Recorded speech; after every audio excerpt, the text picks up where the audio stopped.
Your dog may look at you like you hung the moon, but even man's best friend has limits. In fact, there are plenty of behaviors that can turn your relationship with your canine companion into a contentious one in no time at all. Welcome to the Dog's Secret channel. Nowadays we talk about human behaviors that dogs hate. Let's start. Hugging your dog? While you might love wrapping your arms around a furry canine friend, most dogs hate hugs. If you're wondering if your dog hates your hugs, pay attention to her body language when you go in for a cuddle. Does she tense up, lean her head away from you, avoid eye contact, lick her lips, keep her mouth closed, pull her ears back against her head? All of these are signs that a dog is uncomfortable. So next time you want to go in for a hug, use these signals to learn whether or not the dog is okay with it. Lack of routine and rules? Your dog may not seem like it, but he needs rules. If your dog is acting out, it's probably because you have not taught him the rules. Training is an important part of providing structure in your dog's life. A routine is important because your dog has an internal clock. Try to feed your dog at the same time each day. Establish an exercise routine too if possible. After a few days of structured rules and routine, you will probably notice that your dog is happier. Routines and rules make your dog's world more predictable and can actually boost his confidence. Dress them up. Yes, they look adorable in costume, but is it worth putting them through the discomfort or embarrassment they may experience, all because you want to get a couple of cute pics to post on social media?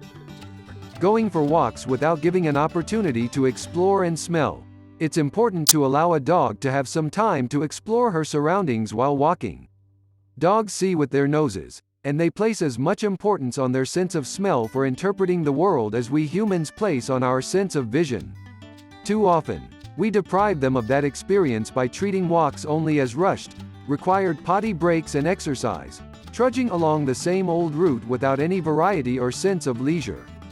Dedicate one of your daily walks to having a smell walk, going slow and letting your dog take in the world with her nose. Go somewhere entirely new. Explore a different neighborhood or trail. Let your dog sniff at a spot until she gets her fill before moving forward, even if it's for minutes at a time. Dogs hate being left alone or ignored. Dogs are social creatures who generally hate being left alone.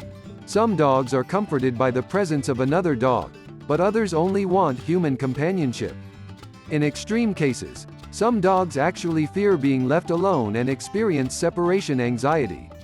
The problem is that most dog owners have to work in order to pay for all that gourmet dog food. You also need to have a life, run errands, take vacations, etc. Of course, your dog doesn't understand all that. Forcing them into uncomfortable situations. Most of us have experienced it. Your dog puts on the brakes and refuses to go somewhere or do something. Maybe it's the bathtub. Often, it's the veterinarian. Sometimes it's the car or even a certain street. It might even be a certain person or animal your dog wants to avoid. Most of the time, your dog is refusing because he has a fear or phobia. When you force your dog into a scary situation, you are keeping him in a state of stress. It's actually a technique called flooding that does not always work, and can cause more harm than good. A better method is to ease your dog into the situation. Keep him at a safe distance and reward him for staying calm. Gradually increase the dog's exposure to the trigger, and reward for non-reaction. That's all for nowadays video. Did you learn something new? If therefore, please don't forget to subscribe, just like the video, and click on the bell. See you next time.